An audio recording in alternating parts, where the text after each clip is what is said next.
I pledge allegiance To the flag of the United States of America and to the republic for which it stands, one nation, under God, indivisible, with liberty and justice for all. Thank you. Holy roll call, please. Counselor Eager, Here. Counselor Astorga, Here. Counselor Donahue is absent. Counselor Ott. Here. Counselor Hooper. Here. Counselor Bow. Here. And Mayor Wall. Here. Okay, our next item is presentations. And item 4A is our audit presentation. I see Brad on our screen. Yes, can you hear me? I can hear you. Great. Well, thank you for having me tonight. I do appreciate the opportunity to spend a few minutes with you discussing the audit. First, I'd like to thank Tara and her staff. They made a very smooth audit this year, so we really appreciate their efforts. So we have issued our report on the city's financial statements for the year ended June 30, 2024. And this is what we would consider to be an unmodified report for financial statements that are reported on the modified cash basis. Which basically says, in our opinion, the financial statements present fairly in all material respects the financial position and results of operations of the city for the year ended June 30, 2024 on the modified cash basis of accounting. So where did the city end up for the year? Well, your total cash position at the end of the year was $11,157,000, which was a $58,000 increase from the prior year. Your total liabilities ended the year at $40,000, which is an increase of $6,000 from the prior year, which basically means your net position at the end of the year for the city overall was $11,116,000, which is an increase of $52,000. Now that $52,000 increase is split between the governmental activities and the business type activities. So governmental activities had an increase of $546,000, where the business type activities had a decrease of $494,000. Now, the governmental activities increase really was largely the general fund, which had an increase in its fund balance of $301,000. In the business type activities, the decrease there, $494,000, was largely due to some very large capital outlay expenditures this last year.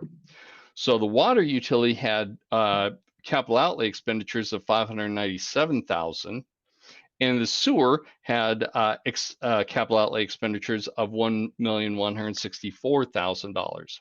So those are kind of what used up some of the cash in the utility, water and sewer utility funds. Not to be unexpected given the projects that you had going on.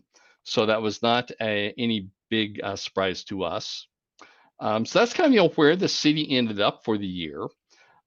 In addition to our report on the financial statements themselves, we do have the report issued in connection with the Oregon minimum standards for audits of municipal corporations. That report covers two items. The first is compliance with specific Oregon laws and regulations that we're required to look into. And I'm happy to report we did not detect any instances of non-compliance. And the other item that report touches on is internal controls, which is, of course, part of every audit. We come in, first thing we do is we gain an understanding of your internal controls. And in that understanding, if we identify anything that we believe needs to be brought to your attention, we bring that forth in a separate communication. But there again, I'm also happy to report we did not, in our audit procedures, identify anything in internal controls that we believe warrants the attention of City Council. So with that, if you have any questions, I'd be happy to try and answer them for you. Okay. I think I'll go around the room. Councilor Astorga, any questions? I did, but I think we answered it. I remember we had gotten a memo last year, something about internal controls with, I think it was you or somebody that we added another person. To the, To- to to the daily balancing, taking to the bank, yeah. Yeah, and so that's been implemented in that. Okay, Yep. that's all I had. When I was reading this, it popped up Yeah. in my head, so. All right, it's been taken care of. since. Yeah. All right, thank you. Counselor Fowl, At the bottom of page 8, it says. Additionally, capital assets such as property, equipment, infrastructure are not presented, as well as long-term liabilities such as debt and compensated absences. So the only long-term liability that I saw identified were the leases on the police vehicles. Do we have any other long-term liabilities or compensated absences of sorts? Basically, the way I read it is it says we don't account for these. So my question is, do we have any of them that we need to be thinking about outside of this report? No, you don't. In note 5, we do have a detail of the long-term obligations. Because those do represent commitments to future cash outflows. That is on page 16. Yes, so it is just the 2 vehicles. Yes. And one other lease liability. Let's see.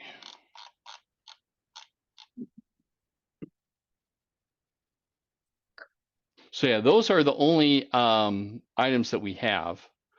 Okay. What about the backer truck we're I'm gonna getting? be with this. We haven't entered into an agreement yet. Okay. So we haven't purchased that vehicle. Yeah, okay, that was my next question.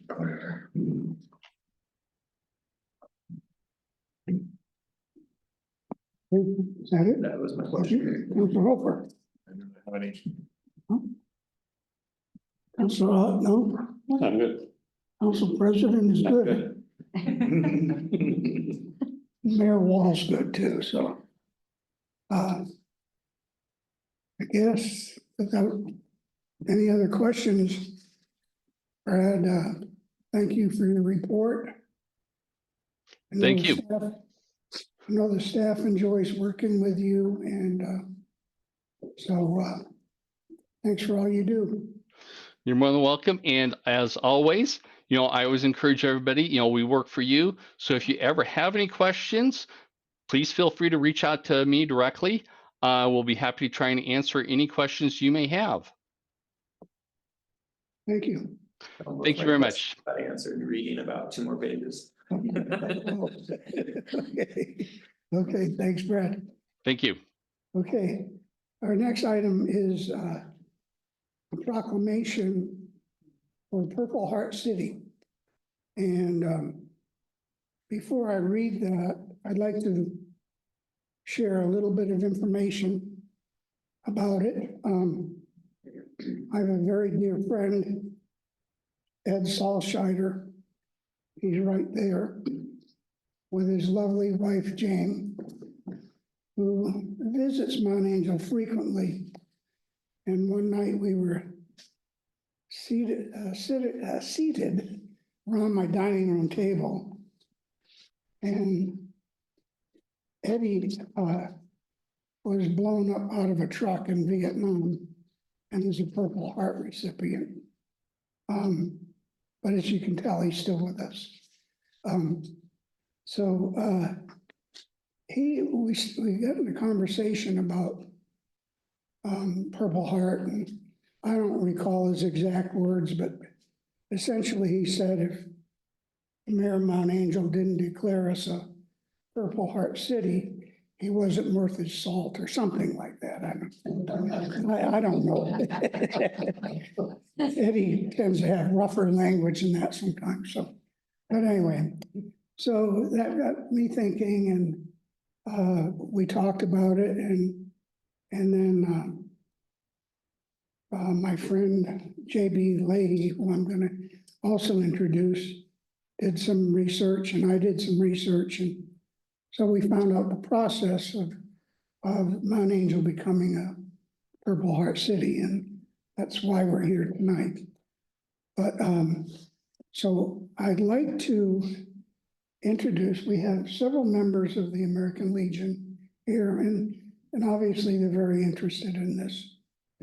So I'd like to introduce Lee Leahy.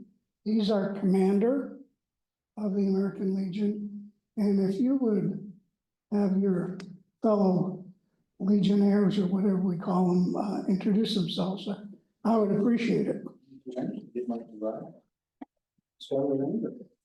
Hi, I'm Michael Davis, chaplain, to the American Legion Post 89. Good evening to all. Jim Roseville, adjutant. Good evening. Martha Ozel, I'm the general. Yes, she is. Melanie Gerken. You know, member. Joseph Massey's, I'm sergeant at arms. Thank you. And thanks for coming. Absolutely, and thank you for your efforts in memorializing folks who have been wounded in battle and have lost their lives in defense of our country. So, we've had a number of people who have given the ultimate sacrifice that are from Mount Angel, and we read those names every Memorial Day at the cemetery, but we couldn't find anyone who was still with us who could sponsor us. And so Eddie is our sponsor. And he's almost a resident. He comes down quite a bit. So he's our sponsor. We have to have a sponsor. So, and then I'd also like the American Legion. So one thing that we'll be doing is we'll be putting signs up at every entrance of the city. And our city manager assured me we have 7. And so, but the Legion has made a generous donation, and the Chamber of Commerce has made a very generous donation. And so all the signs will be paid for. So we won't even have to use city money, so. But with that, that's basically all I had to say. And I'll read the proclamation. And we'll be done. There's a proclamation of a Purple Heart City. Whereas the city of Mount Angel has always supported its military population, and whereas the Purple Heart is the oldest military decoration in present use, and whereas the mission of the Military Order of Purple Heart is to foster an environment of goodwill among combat wounded veterans and their families, promote patriotism, support legislative initiatives, and most importantly, make sure we never forget.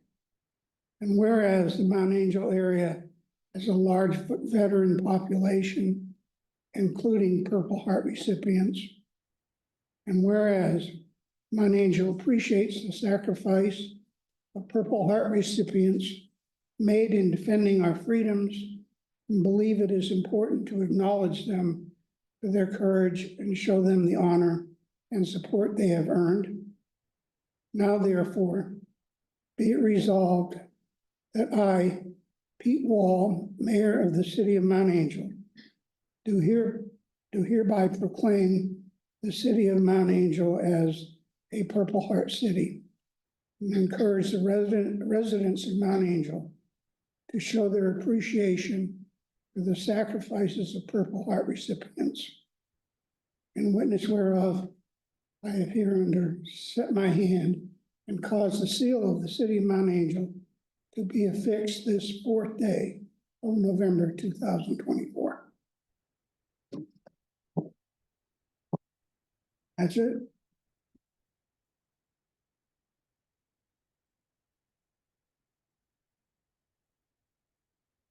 So we're not only the safest city in Oregon, we're a Purple Heart City. So thank you all.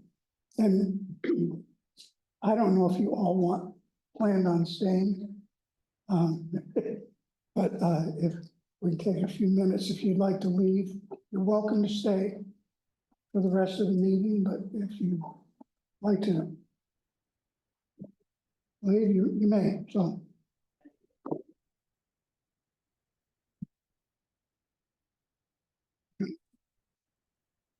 Thanks for doing this, Steve. Oh, you're very welcome. Something, every single one of these beds, a little different to each one of the beds. But it's so freaking good. Thank you for doing it. You're welcome. Thank you all for coming. Yeah. Thank you.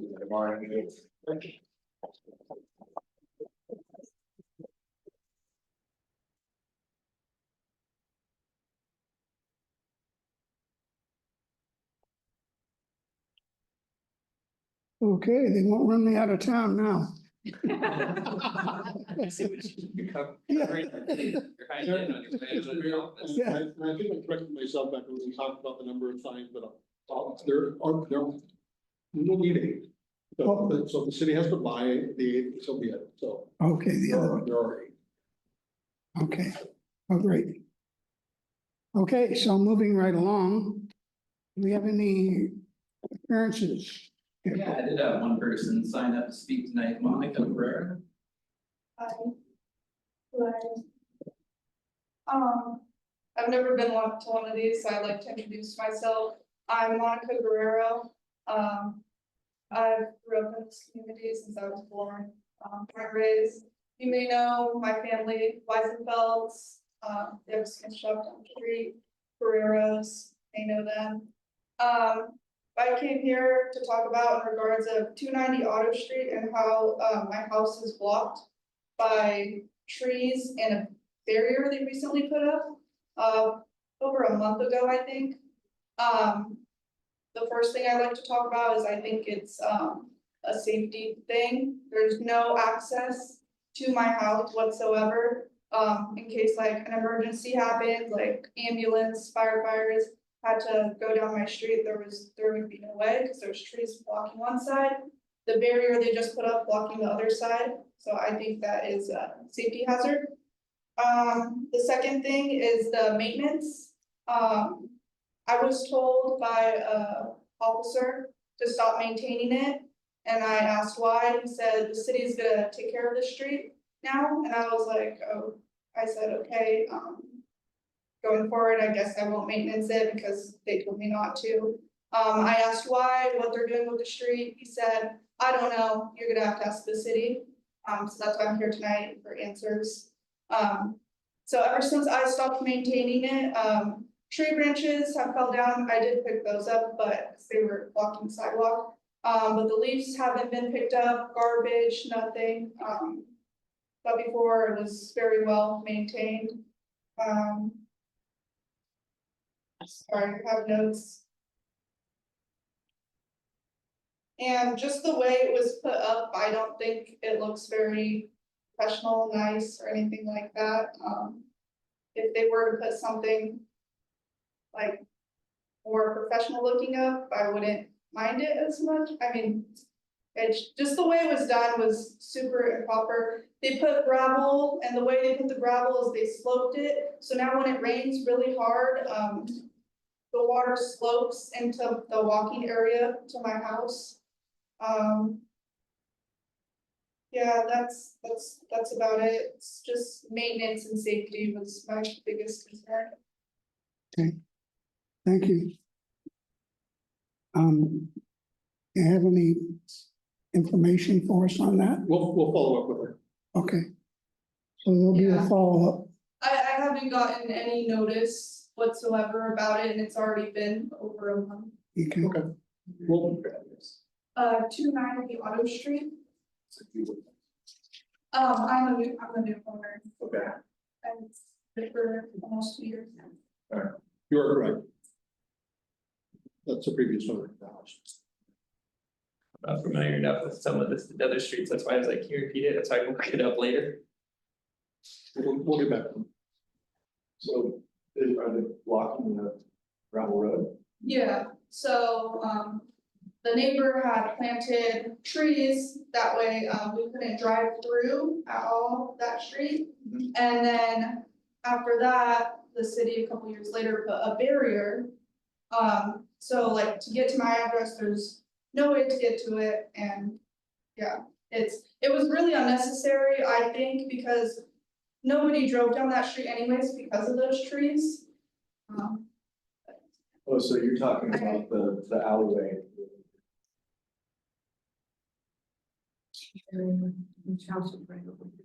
Okay.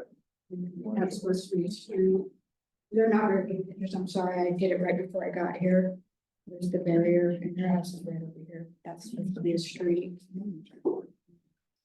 I think the funds could have been used for something better in the That's the community barrier and that's rather supposed to than be making a that auto street. And her unnecessary. house is right over here and now it's blocked, she can't park in front of her house. Yes.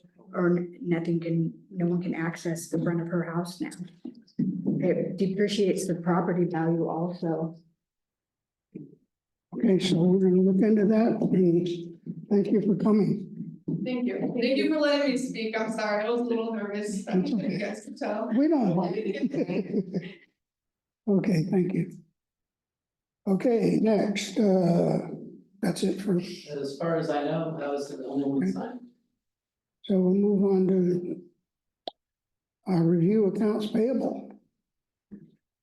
And I will start with Counselor Ott. Do you have any questions? I do not. Okay. Council President, I think I asked this several months ago, but are we must still be using well number 5? Because there's electric bill attached to it, It's not in service, but there is electric. We have. a monthly, Yeah. but it's not pumping any water. No. Okay, I think that's all. Oh, one other thing, under the Salem laser engraving, what was that for? For water bottles for Oktoberfest. Just water bottles, that's where you buy them? Okay. I think that's all I have. okay, Councilor Hofer. Councilor Fowl.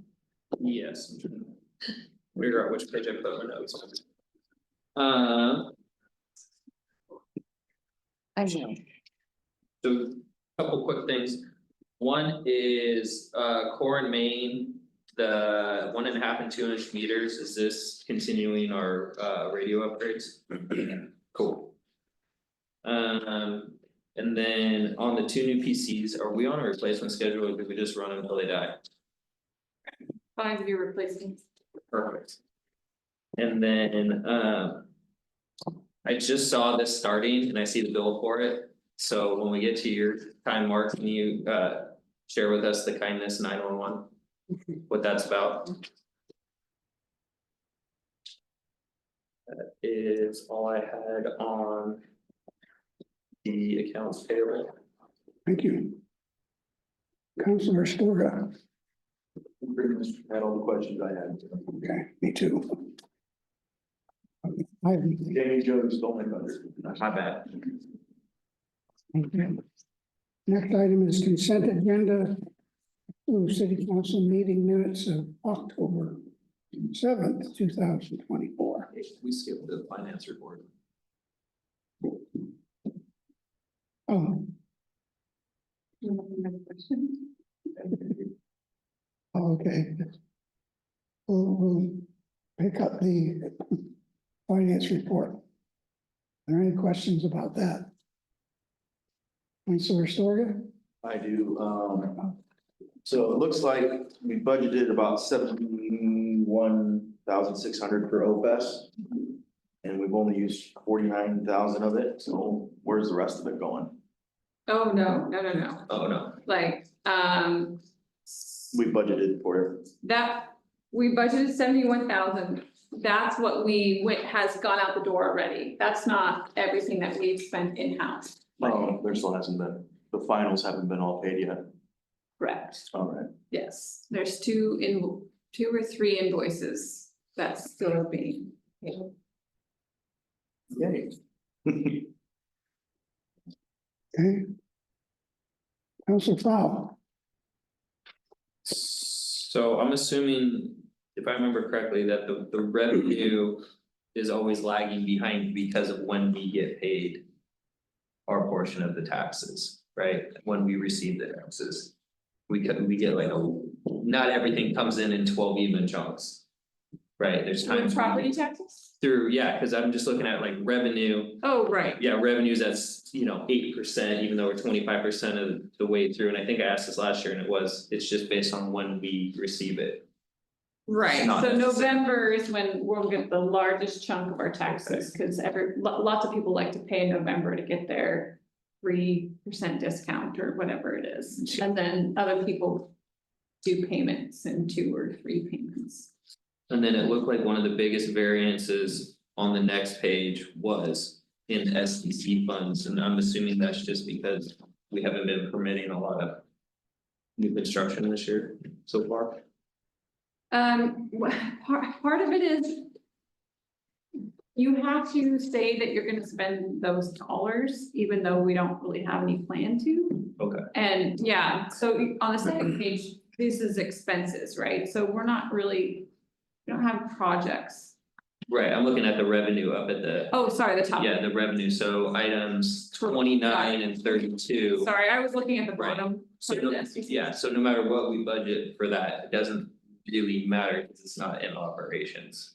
Cause it's SCC, that's its own fund, right? Right, and so we have to estimate how many permits we think we're gonna. Do that year, and we're never close. It's like we expect less and we get a ton, and then we think, oh, we're doing really good, we figure more and then we don't get any. Okay. But we aren't reliant on that for No. anything, that's just, we're not getting as much in the. Those Right, with the bank accounts as walkthrough. we thought we would. Right, cause Walker Meadows is done, and so. Perfect, thank you. Council Hopper? Council President? 2 questions on expenditures. What is the public works allocation? So that is for Public Works to buy things in one place, so you can see the total cost of that item, and then we, based on the percentage of the health of the street, water, sewer, and storm fund, they then pay back the stormwater or the Public Works allocation, yeah. Rather than on one invoice, Alan having to figure out how much each should go to each department. And then what is Department 50? Yeah, I know. Let's see. I don't know, and like source 40, I'll get back to you by the end of the meeting. Okay. Okay. Councilor Ott? Okay. Okay, then. Now we'll move to the consent agenda. Approve city council meeting minutes of October 7th, 2024. Any questions or corrections? If not, I will entertain a motion. Move to approve the consent agenda as presented. Second. A motion by Councilor Storga, second by Councilor Fowl. To approve the minutes as presented. Counselor Fowl, Aye. Counselor Eager, Aye. Counselor Hooper. Aye. Counselor Astorga. Aye. Counselor Donahue is absent. Counselor Opp. Mayor Wall. Aye. Okay. Now we're on to new business. And our first item is the Oregon Savings Growth Plan. Resolution number 1594. And that our finance director. It is. Okay. We'll turn it over to our finance director. Thank you. So I got a letter shortly after something went out to the finance director's listserv email from the Oregon, state of Oregon, Oregon Savings Growth Plan. It is the name for Oregon's 457 Deferred Compensation Plan. And I had through the listserv around finance, learned that other cities have multiple options for their employees because we're supposed to provide options for our employees so that they can choose the least cost option to them. So by having more than one plan, then the employees have the option and are able to have a lower cost plan should they choose. So by adopting this plan, their fees are less than the current Mission Square company that we offer, so. But they still have a lot of the same options that the other one does, so they're not paying less to get less, they are essentially paying less to get the same options. So I'd like to offer our employees a couple options. Is this on top of PERS? This is, and it would be in addition to addition PERS, to- but the city doesn't pay anything. So it's It comes out of their paycheck, post-tax or pre? pre-tax. Pre. Cause I have a Voya, so that's why I was asking. 'Cause it's a great tool to have in. Bag. In your portfolio. Yes, very much so. Okay? Any other questions? If not, I will entertain a motion on resolution 1594. I move to adopt resolution 1594, adding the Oregon Savings Growth Plan to our 457 deferred compensation options. Second. Okay, Councilor Fowl, motion, seconded by Councilor Hofer. Roll call, please. Counselor Hopps, Aye. Counselor Fowl, Aye. Counselor Eager, Aye. Counselor Hopper, Aye. Counselor Astorga, Abstain. Counselor Donahue is absent. Mayor Wall. Aye. Okay. Our next item is fee schedule. Again. And this is also, I believe, our finance director. I'm scrolling, a lot of pages here. Page 922. The first one is not green. Yeah. Oh, Yours is different. oh, yeah, it doesn't line up. So we found out that one of the fees we've been charging since before I got here is not allowed. It's more than is allowed, I should say. So it was brought to my attention from our lovely court clerks who were paying attention in their classes. And I said, we'll take that to council. So we're asking to reduce the, the suspension fee from $25 to $15 or per ORS 809.267. Okay, That's the only change. That's suspending driver licenses, I'm assuming, right? Yes, it is. that's kind of odd. A reduction in fees? I know. I have no idea. Aren't we the government and we're supposed to help you? I have no idea. It was enacted in 1995, so What, maybe they just haven't revisited it lately. well, yeah, I don't know where our $25 came from, because as far as I could tell, the first fee schedule that we came up with, that it showed up on was $25. I have no idea. Okay.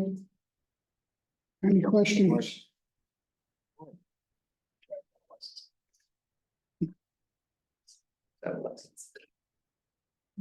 I'll move to approve the attached resolution adopting the master fee schedule for the services provided by the city of Donning Eagle. I'll second. A motion by Councilor Astorga, second by Councilor Ott, to approve resolution 1595 fee schedule. Counselor Donahue is absent. Counselor Hopps, Aye. Counselor Fowl, Aye. Counselor Eager, Aye. Counselor Hopper, Aye. Counselor Astorga, Aye. Mayor Wall. Hi. Okay. Our next item is National Incident Management System Adoption, Resolution 1596. And this is for the city manager. So in short, this is something that is being readopted or reconsidered by council tonight. We use the National Incident Management System as a way, quite frankly, as a standard way for us to interact with other agencies. It also qualifies us and allows us to say, yes, we have adopted NIMS, the way that we conduct our incidents, and so NIMS goes along with ICS, Incident Command System. So the way that we deal with Oktoberfest, the way that we deal with major incidents, those types of things. So it all falls under NIMS, and we periodically need to readopt the fact that we use NIMS as a way to manage large incidents, that type of thing, so that we can qualify for certain grant funds. Okay. Anyone have any questions? Councilor Fowl. I think you answered it when you said we have to just regularly reaffirm the fact we use NIMS. So my question I had written here was, is this gonna require any updating of our continuity of operations planning? No. It's already written to the NIMS standard. Yes. Awesome. But as I mentioned, I think a couple meetings ago, we are in line to have our emergency operation plan completely gone through and updated, and that'll begin sometime probably spring of next year. Does that, when you do that, is that just locally, or does that, you do that with like the fire department and other agencies, or is it just us? So it's a city's plan, and so there's a consultant that's being paid for through the county that's doing that for all the cities in Marion County. We're just in the second group of cities. Can't talk, it's been a long day. It's the second group of cities that will have their emergency operations plan redone, if you will. Excellent. And do the staff get training on NIMS as well, or is this? Yes, to be, all right. and they get trained on ICS and so have taken a number of ICS classes. And Just was making sure that they get trained and that we were offering that. yeah, it's actually a part of our onboarding process. So I think individual employees, or regardless of where they come on, get the opportunity to go through ICS 100, 200, 700, and 800. And then the directors get the opportunity to go through 300 and 400. Yep. Which then allows us to be able to do our EOC operations and run a significant incident. So yeah, it's a lot of fun. Yeah. It's fun. Other question? I have a major issue You have a major issue? with this. Okay. Major issue is under contact information. That is my personal phone number. Really?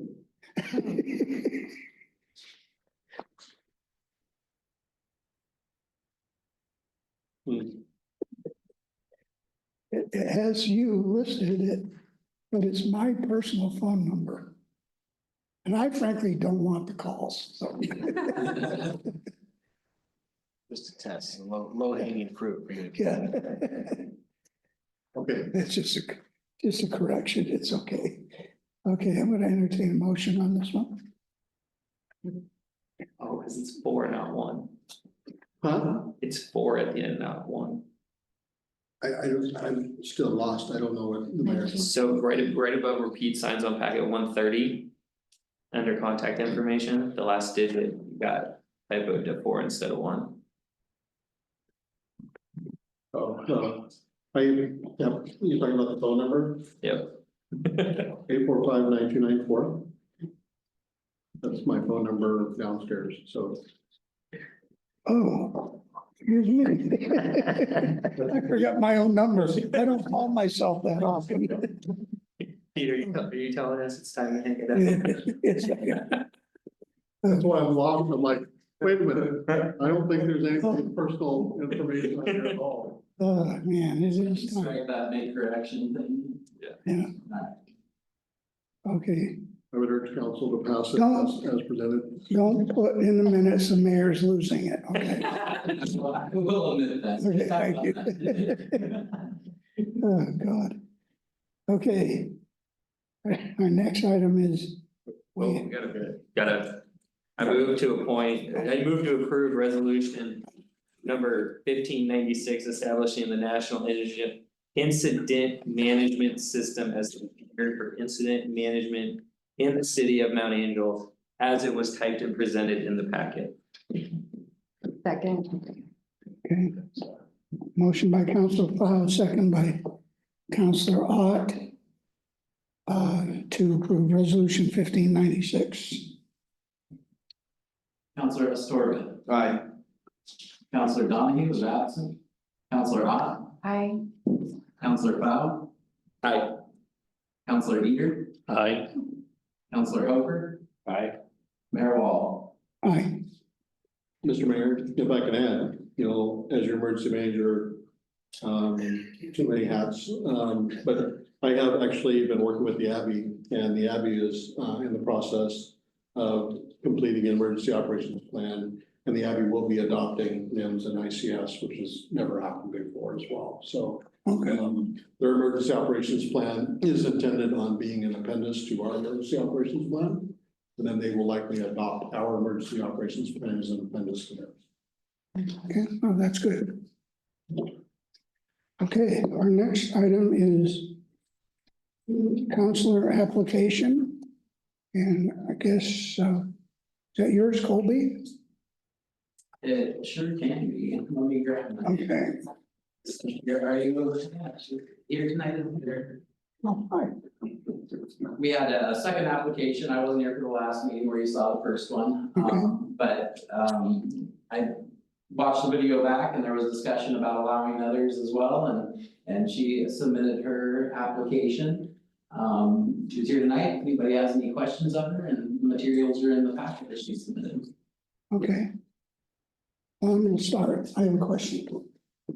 Tell me how you pronounce your name. Just Jeff. And your last name? Kirk. Okay. Hey, Jasmine, did you want to go up there and have a seat? Yeah. Oh, yeah, you're gonna get it. Speak up to everybody. It's okay, I was scared to sit next to him today. Nice guy. Won't bite. Anyone have any questions of Jasmine? I'd like to say her application was very well done, very well written. So thank you for that effort. And we're pretty easy to get along with, and I think you'll find it somewhat boring and somewhat interesting at times. So thank you. If it's boring, we're doing a good job. If it's interesting, Not so much. but it might be less than ideal. Yeah. So is this the first time we've actually had more than one No, person on the council? no, we had, a few years ago, we had a couple. Is there any reason why we can't have more than one youth advisory? No, It says 5 to 10 is ideal. the So I guess, council has more, but. Yeah. Being a student counselor, they're required to be at our meetings and. If I may, Are you okay if I with may interject real quick, the idea behind the program was to get an actual student council, a youth advisory council of, like it said in the packet, what did it say, 5 to 10 or so members? And then have one of those members be the representative to council. And so we would have a number, as many as we could, apply and be on the youth council, and then have one be the delegate to come to council. well, that was kind of my question is because we appointed. Well, Well, So it's Noelia. Noelia, okay, so we appointed Noelia as well. And so at this point, assuming based on our application, I don't see why we wouldn't. If we approve or appoint Jasmine as well. I guess is it up to the two of them to decide who comes to the meetings? Can Yeah. they share the duty? yeah, I'm sure they can. So it's something that we are really looking forward to growing. So back, a little back to my Salem police days, I was appointed by the council in Salem to be an advisor for the Salem Youth Advisory Council. So it's a really cool program. If you can get a group of kids, young adults together, that hopefully council will push certain, items of legislation down to the youth council. And they want to hear from the youth about whatever council might be up to or making a decision on. And then the appointed representative can then come to council meetings and then actually speak to those items from the youth perspective. Rather than just throwing it on one or, one person. This is kind of how it's been for a while. But actually having a council of students from our high school, from the area, that can meet and discuss these issues and then focus them through the representative to the council. It's a great opportunity. It's great. I think it'd also be great too to foster discussion just amongst the peers, your peers, letting them know the current events of what's going on in our town. Be like, hey, this is what's going on. What do you guys think? Is this something that you can support, not support? Is there a better idea you might have? And who knows, you guys might come up with the next $1 million idea that could probably bring, Chick-fil-A to Mountain View or whatever.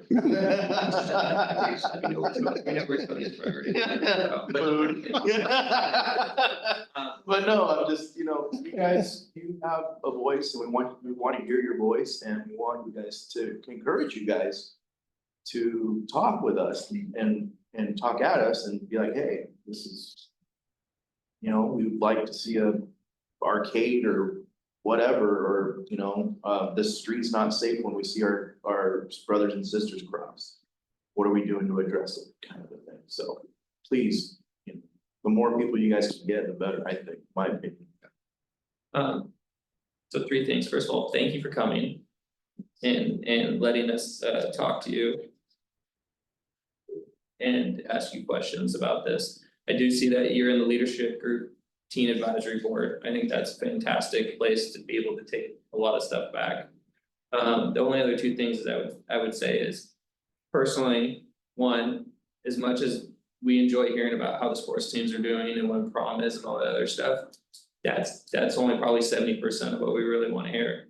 We actually want to hear how the youth in town are interacting with the town. Right, if it's everybody's like, man, we just don't have any place to do this, or we realize that like this, like you said, this crosswalk's super dangerous, that kind of stuff. So it's not just a report back of what's going on at school, hopefully is what we want to grow it into. And the reason I say that is because about 35 years ago, I was in your seat. And it was my job to come before city council and report everything that was going on in the school district. And so, for whatever that's worth, if it's inspiring or scary, I don't know, but thanks for coming.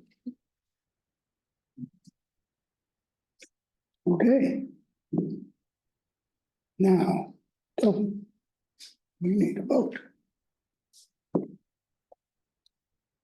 I move to appoint Jasmine Perico to the position of Youth Advisory Council for a 1-year term ending on June 31st, 2025. Okay. Motion by Councilor Storta, second by Councilor Holfer. To appoint Jasmine Rico to as a student councilor.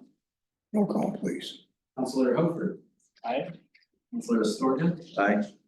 Councilor Donahue is absent. Councilor Ott. Aye. Councilor Pao. Aye. Councilor Peter. Aye. And Mayor Wall. Aye. Okay, thank you. And we have an addition to our agenda, which is a liquor license approval for Buttermilk Baking Company. And you have Colby gave us a handout of the application and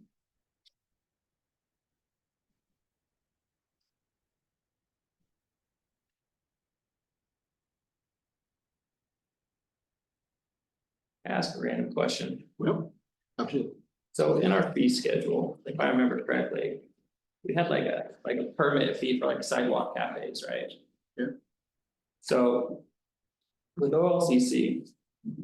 If it says on premise sales and consumption at this location and they receive a sidewalk cafe permit. Does that mean that they can then enjoy their beverages out on the sidewalk? If they have the appropriate permit with the city and they have the appropriate license with the OLCC, yes. Okay,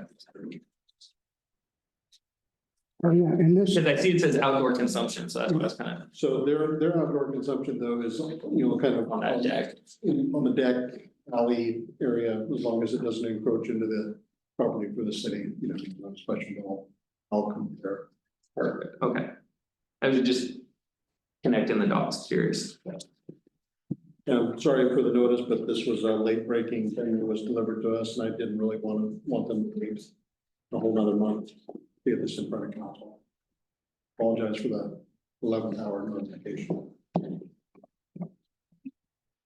We get paid the big bucks for it. Well, and I know some of this related to somewhat of a shift in business plan, so. okay. Any other questions? Do we need to vote to approve that or? Yes. So, So we. who made the motion? I'll move to approve the liquor license application for Buttermilk Baking Company LLC, Sarah Wavra applicant. Second.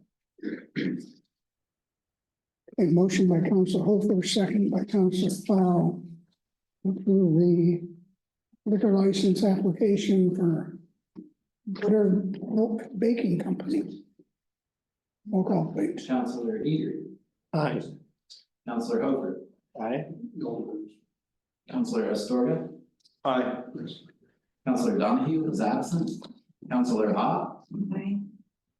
Counselor Fowl, Aye. Mayor Wall. Aye. Okay, next item is our city manager's report. And I'm just gonna make it, as my plan was to make it as short and sweet as possible. Just so that you know, I am actually presenting about what it is we do for Oktoberfest and how we run the event at the Small Agency Chiefs Conference, which is occurring beginning tomorrow at Sun River. I'll be presenting on Wednesday. And didn't quite the PowerPoint. I'm sure that I've got more information than I will have time to present, but. Are you gonna be presenting in lederhosen though? No. That's not good, yeah. It's gotta be up. There are pictures of Charlie and I in our leaderhosen Okay. All right. in the PowerPoint and actually why we do it. So, Congratulations. thank you. And then, Councilor Fowl, you asked about Kindness 911. So Kindness 911 is a nonprofit organization that started up in Richfield, Washington. And they started to recognize kind acts out in the communities and to do it in a way that was meaningful and honored folks. And so the head of Kindness 911 is a middle school teacher up in the Vancouver School District. He formed this nonprofit. And so basically how it works is any and everybody on my staff in the police department has actually Kindness 911 citations. They look a little bit like a credit card, but it's a way for us to actually give somebody something tangible and say, thank you for being kind. Thank you for the kind act, picking up garbage or just being really nice to somebody or helping somebody across the street or whatever we happen to find. But it gives us an opportunity to say thank you and to recognize kind acts out in the community. And it's, like I said, it's something tangible that somebody can walk away with.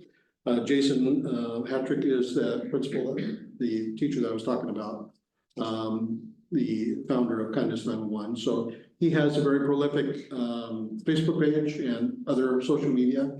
So anytime we issue a Kindness citation, it goes on his social media first, and then we'll save it or share it on ours.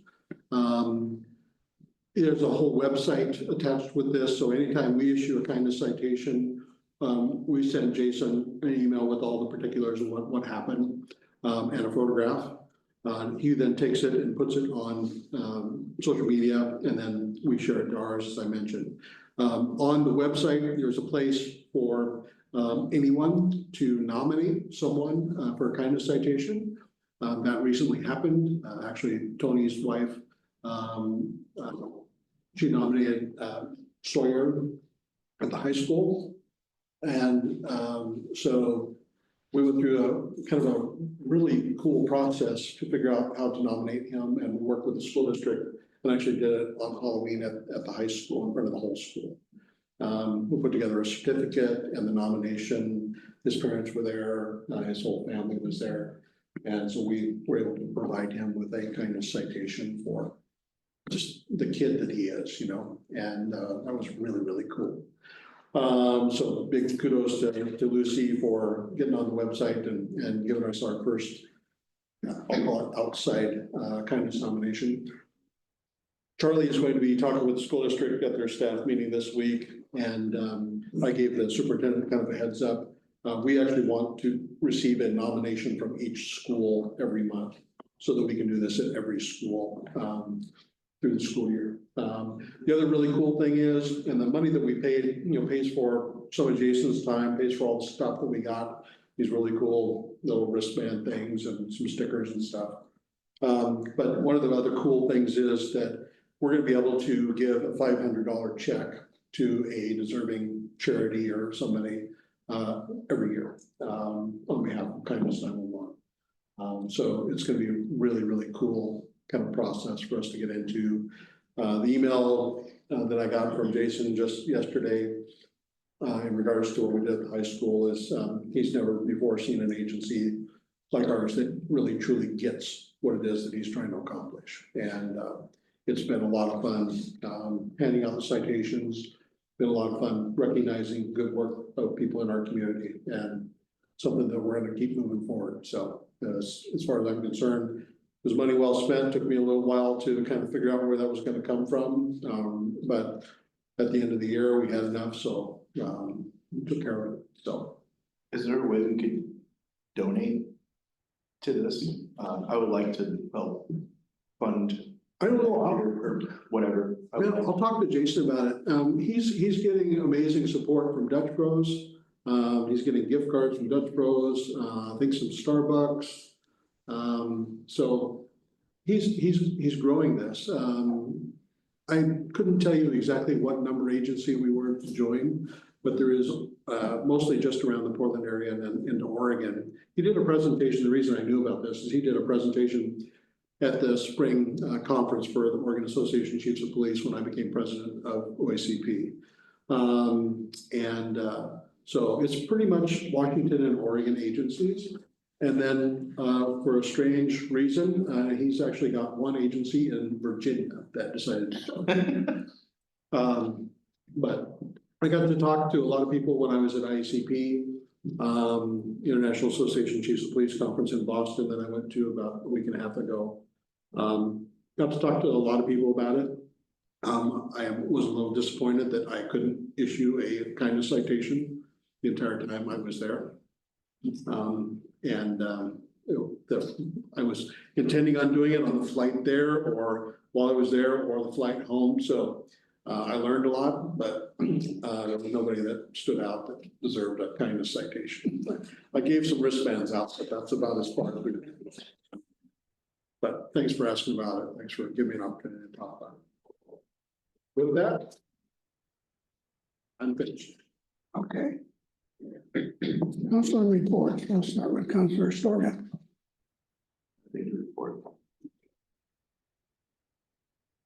Councilor Powell. Two quick updates. When are we gonna start on Ebner? I'm getting asked that question.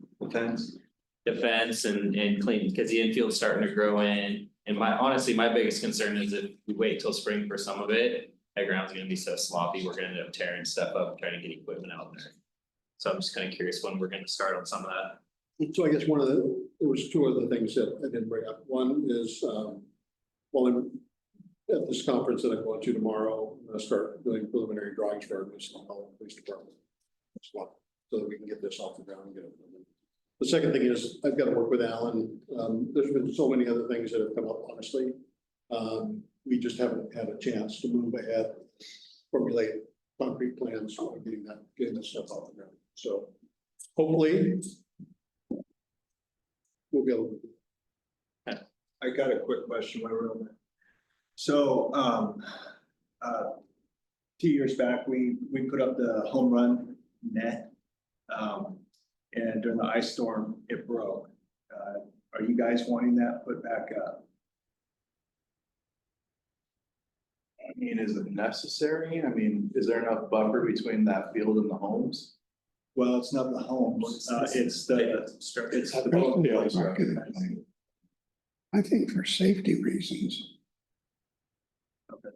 I think it's important, but Either that or tell all the softball players about left-handed. Have we updated that? I know that is probably a question more to you. I've heard a lot from a lot of people that the insurance is really expensive to get a baseball team to play or softball teams to play there. Like club ball or whatever. It was very cost prohibitive for a team to play. You got it. there. You got me.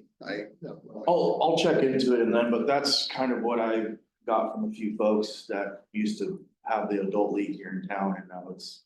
Let me ask you a question. So you're talking about the city requiring insurance from them to play? I think so. I don't know. I'll have to ask again. Maybe that's what he said. I don't know if it was the city's portion of it or maybe it was the association's. I don't know. I have no idea, but you know, it would be something, when you find out more, let us know. Definitely. But we can reach out to our insurance company to see if there is anything that we need to be concerned about. Okay. No, the other update was, I know we were working through a bunch of code revisions. Sorry. The code revisions we were working through. Oh, yes, those are going to a public hearing on November 21st with the planning commission. And after that initial public hearing, we should be able to bring those to you as a public hearing at the December. Or possibly the January meeting, depending on the amount of time we have to tell the DLCD. I think it's gonna be the January meeting. But it's moving forward. Are counselors allowed to attend as members of the public planning commission meetings? for legislative, yes. And it's a legislative issue. Okay. Fantastic. The only other thing that I wanted to recognize, I was waiting to make sure. So in an attempt to become a little more educated as to the history before I got here. I've been taking time to read through all the old meeting minutes. Don't laugh. Hey, I've watched other cities meetings. Right. Shed a tear. Right, and so there was an interesting thing that happened 7 years ago this month. 3 names popped up for the first time in the minutes. One was the new library director of the time, Jackie Mills. The other one was our new assistant city, whatever we call you now, Colby. Well, it was assistant to the city manager. Assistant to the regional man, no. Colby Count, and sorry, Mark, you're gonna have to wait till next month. I saw you were still going through the final screenings this month 7 years ago. Yep, background. I just thought it was funny, I was reading through those today that popped up 7 years ago. That's all I got. Facebook memories. It's kind of like, yeah, the old meeting minutes, it's kind of like Facebook memories popping up. Well, I can't really follow that, so. I mean, I'm not gonna be the one to tell you to get a life, but. But, okay, you know, I don't have anything either. Every year and a half. Oh, I'm not a council president. A couple things. I was approached by a resident about the crosswalk on 214 that goes to the sausage company. That a lot of the drivers ignore when people are standing there. But this individual is wondering if there could be, I don't know, those ones where you push a button and maybe they're solar powered, lights flash, it recognizes somebody there. She just brought that up as maybe a solution. Well, that's ODOT right away. And so ODOT has gone through that area, and of course, we've identified 3 crossings, which are high pedestrian crossings that we're going to begin those 5 So That one probably being one, that is not one of them. that is not. Really? Oh, Well, it already has the flashing sign ahead of it, right? From coming from Silverton? There is a flashing light Above it. above, yes. Yeah. That's what I'm with. So we are getting three, Getting three. or the three going. At the Markhams, and then, one at the college. East College, in 214. Then I think the other one is. I wanna say Taylor, but it's either Taylor or right there. Well, College Street is the one we're talking about, I'm assuming. No, that's Butch Insurance. What church? No, College. That's college, that's Markham. church. Street. no, they're talking about Cheapskate. So Ray's talking about the sausage company and the one Mark's talking about is Cheapskate, isn't it? Yeah, So I'm talking about the next block up, college. Okay, That's where the kids cross. Kids cross there, they cross up by the deli and then by the Markhams. So our three crossings will be there. All on North Main Street. Yes. Okay. I'm surprised they don't, I see a lot of kids and folks crossing at that other one too. Maybe we can tell them, hey, can we just put this one in and sweeten the deal? Or Anything's possible. I haven't heard from them in a while, but they were doing. would they be unopposed to it? Or would they be opposed to us saying, hey, if we put one of these? It's very expensive. It's very expensive. You might recall, it took some relationship building, took a lot of working with ODOT and the people who work there to be able to get $1 million to do 3 high visibility crossings that are going in. Wow. And that $1 million is being added in with the ADA project, which has never been done before. They've never added in other projects, supplementary projects at the same time that they're doing other construction. Interesting. Okay, so, it's not cheap. Anything else? Where is educating, where's Auto Street? It runs between, Railroad, right? no, it runs In between front of the old Bork House. West Church. Oh, that one, the rough gravel road? Well, So lots of grass and trees. Auto Street is the Auto Street that we were talking about tonight, that we heard, the squirrel talk about. Is a strip of land that the city owns. It's a right of way. And I don't wanna go into everything, but I will say that over time, people have made it their own. They planted some trees, they've been mowing the street because it grew grass. And it was piling up with garbage and debris and old cars and was vermin filled. And so, short story long, long story short, I had Public Works go out and we cleaned that area up. We pruned the trees up so that people can't hide underneath the trees any longer. And at some point in the future, I had intended on coming back to council with some options about what council wanted to do. I'm not ever going to make the suggestion that we give up that right of way, number one. But there are some interesting things that we could do with it versus, we could pull up the blockades, if you will, that we put in there. And we could gravel it, we could do some type of surface, or we could leave it grass covered. And we could turn it into a pocket park, a neighborhood park, something like that. Because that's kind of what the residents were kind of hoping that they would be using it for. So that's kind of where we're at. We cleaned it up, and the only way that we could keep it clean was to put in bollards. And to keep people from piling up garbage and trash and old cars and everything else, so. How was your trip? Because nobody else asked. It was really good. I have something to present to you, hopefully next council meeting. I'm waiting for a photograph from the Engelberg Governing Board. Then I will present you with some, but it was very, very good trip. Had a great time meeting the mayor and the Abbey. The Abbot, Yeah. actually, the Abbot, Wow. so. And I don't know if you've read, but he's coming here next year. Next year. The mayor The mayor, and he was hoping to convince some of the other governing board members to come as well, so we'll see. That'd be fun. Mhm. Nothing else.